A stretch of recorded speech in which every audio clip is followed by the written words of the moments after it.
Assalamualaikum warahmatullahi wabarakatuh. Selamat pagi, siang, sore, malam untuk teman-teman. Dan di kali ini saya akan mengulas materi yang sudah diberikan oleh Pak Peter beberapa minggu ke belakang. Di sini saya akan memaparkan tiga materi ya. Ada alur proses kerja komputer, struktur komputer, dan diagram status proses. Pertama-tama itu apa sih arti sistem operasi? Sistem operasi itu artinya dibagi menjadi dua. Yang pertama itu ada sistem, artinya beberapa komponen yang saling terhubung atau berkaitan. Terus ada operasi, yaitu terhubung untuk mengeksekusi suatu proses. Jadi kalau digabung itu sistem operasi artinya beberapa komponen yang saling terhubung untuk mengeksekusi suatu proses sehingga dapat mengeluarkan output yang diinginkan. Baik, yang pertama saya akan menjelaskan alur proses kerja komputer. Mulai dari kondisi mati hingga menghasilkan output. Berikut penjelasan detail untuk setiap tahapannya.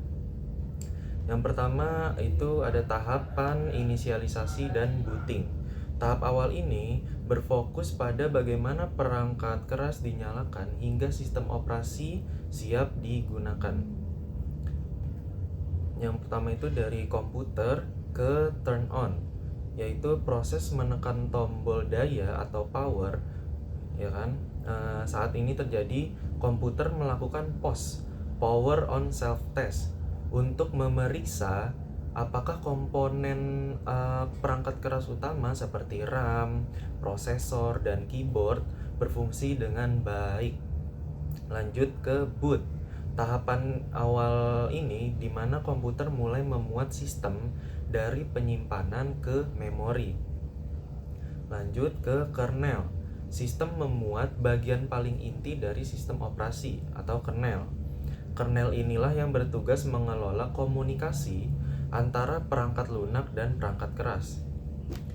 Lanjut ke sistem operasi. Sistem operasi seperti Windows,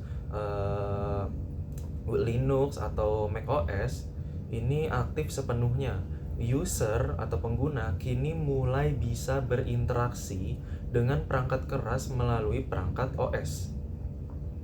Lanjut ke login. Login ini opsional ya. Tahapan keamanan di mana pengguna masuk ke dalam sistem menggunakan akun atau kata sandi jika fitur ini diaktifkan. Lanjut, tampilan UI atau UX. Komputer menampilkan antar muka grafis atau GUI.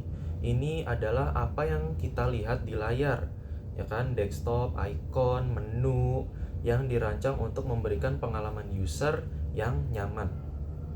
Tahapan kedua itu ada interaksi dan eksekusi aplikasi.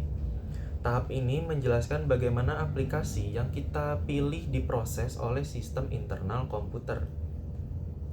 Itu tadi kan dari tampilan UI UX ya, sekarang lanjut ke browser atau APK, aplikasi. User memilih dan membuka aplikasi tertentu, misalnya membuka web browser seperti Chrome atau aplikasi lainnya.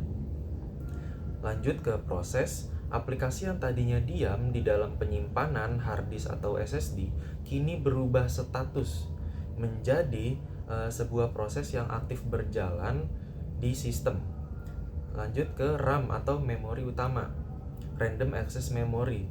Program dan data dari aplikasi yang sedang berjalan tersebut langsung dimuat atau loaded ke dalam RAM agar bisa diakses dengan sangat cepat. Lanjut ke CPU atau otak komputer, prosesor nih, mengambil instruksi dari RAM dan mulai memproses data tersebut sesuai dengan perintah yang diberikan oleh aplikasi atau user. Lanjut ke terakhir, output. Hasil dari pemrosesan data oleh CPU dikirim dan ditampilkan ke perangkat keluaran, seperti menampilkan halaman web di layar monitor atau mengeluarkan suara lewat speaker. Oke, itu tadi adalah alur proses kerja komputer. Sekarang saya akan memaparkan materi struktur sistem komputer. Struktur sistem komputer ini yang menggambarkan arsitektur dasar bagaimana data mengalir di dalam komputer melalui komponen-komponen utamanya. Berikut penjelasan detail untuk setiap strukturnya. Yang pertama itu input. Ini adalah gerbang awal di mana data atau perintah dari luar dimasukkan oleh pengguna ke dalam sistem komputer. Fungsinya memasukkan data mentah atau instruksi ke komputer. Contoh komponen keyboard kayak mengetik teks atau perintah, terus mouse mengarahkan kursor dan mengeklik, mikrofon memasukkan data suara, terus di scanner itu memindai dokumen fisik menjadi digital. Lanjut dari input ke CPU atau prosesor, sering disebut sebagai otak dari komputer. CPU menerima data dari input lalu mengolahnya berdasarkan instruksi yang diberikan. CPU terdiri dari tiga bagian penting dalam CPU ya. Yang pertama itu adalah control unit atau CU, bertugas sebagai polisi lalu lintas yang mengatur, mengendalikan, dan mengordinasikan seluruh arus data serta instruksi di dalam sistem komputer. Yang kedua ada ALU, Arithmetic Logic Unit, bagian yang melakukan perhitungan matematika seperti penjumlahan atau pengurangan dan operasi logika seperti perbandingan lebih besar atau lebih kecil. Yang ketiga ada register, memori internal CPU yang berukuran sangat kecil tetapi memiliki kecepatan yang sangat tinggi, digunakan untuk menyimpan data atau instruksi yang sedang diproses secara instan. Tadi CPU, sekarang memori dan penyimpanan.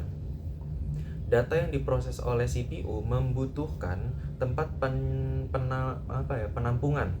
Di sini sistem dibagi menjadi dua jenis memori. Yang pertama itu ada RAM sebagai memori utama, terus yang kedua ada storage sebagai memori sekunder.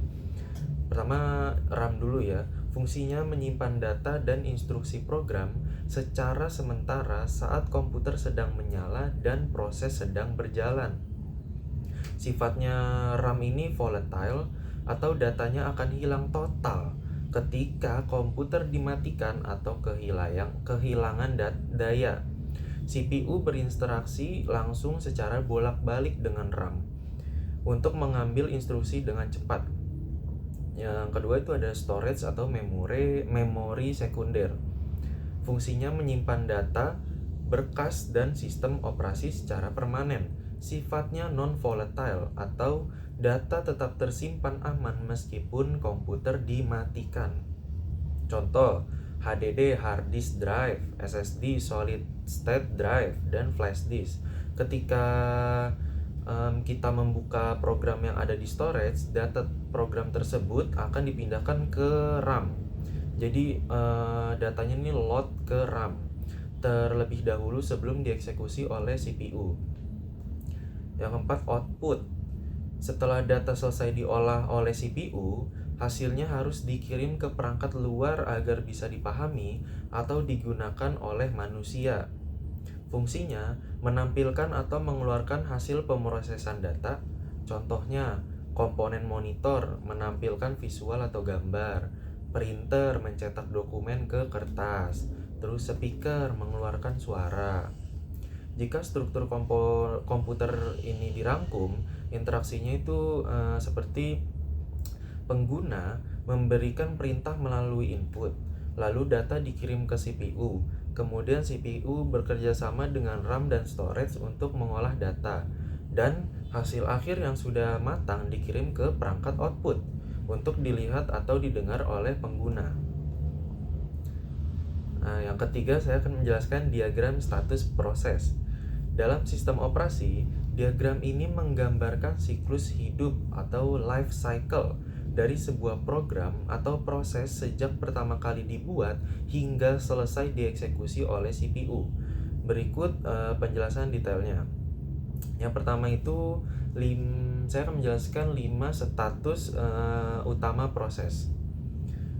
Itu ada new, ready, running, waiting, dan terminated. Jadi new yang pertama itu status ketika sebuah proses baru saja dibuat atau diinisialisasi oleh sistem, tetapi belum dimasukkan ke memori utama atau RAM. Yang kedua itu ready, proses sudah dimuat ke dalam RAM dan berada dalam kondisi siap dieksekusi. Proses di sini mengantri untuk menunggu giliran mendapatkan jatah waktu dari CPU. Yang ketiga itu running, proses yang sedang aktif dieksekusi dan instruksinya sedang dijalankan oleh CPU. Yang selanjutnya waiting atau block, proses dihentikan sementara dan tidak bisa berjalan karena sedang menunggu suatu kondisi selesai, seperti menunggu operasi input-output, misal membaca berkas dari hard disk atau menunggu ketikan keyboard, atau menunggu sinyal tertentu, atau event. Yang terakhir itu terminated, proses telah selesai menjalankan seluruh instruksinya atau dihentikan secara paksa oleh sistem operasi. Tadi kan 5 status utama proses, sekarang alur transisinya.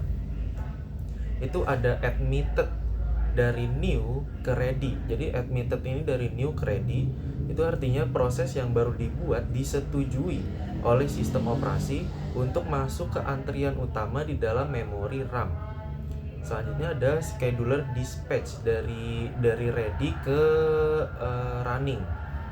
Penjadwalan sistem operasi OS scheduler memilih proses yang ada di antrean ready dan menyerahkannya ke CPU untuk mulai dieksekusi. Lanjut, interrupt, dari running ke ready. CPU terpaksa menghentikan proses yang sedang berjalan dan mengembalikannya ke status ready. Ini biasanya terjadi karena jatah waktu atau time slice. Proses tersebut mudah habis pada sistem multitasking atau pada proses lain yang memiliki prioritas lebih tinggi. Selanjutnya ada input output or even wait, atau running ke waiting.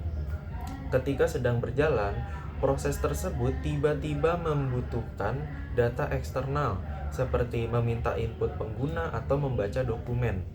Karena CPU tidak boleh menganggur menunggu input-output yang lambat, proses dipindahkan ke status waiting. Input-output or even completion, waiting ke ready. Setelah operasi input-output atau event yang ditunggu selesai, proses tidak langsung kembali ke CPU atau running, melainkan masuk kembali ke antrean ready untuk mengantri giliran bersama proses lainnya. Yang terakhir itu ada exit, dari running ke terminated. Proses telah menyelesaikan tugasnya dengan sukses atau mengalami error sehingga dilepas dari memori dan diselesaikannya. Baik, itu saja yang bisa saya jelaskan dan paparkan dari beberapa materi Pak Peter yang sudah diberikan. Wassalamualaikum warahmatullahi wabarakatuh. Terima kasih.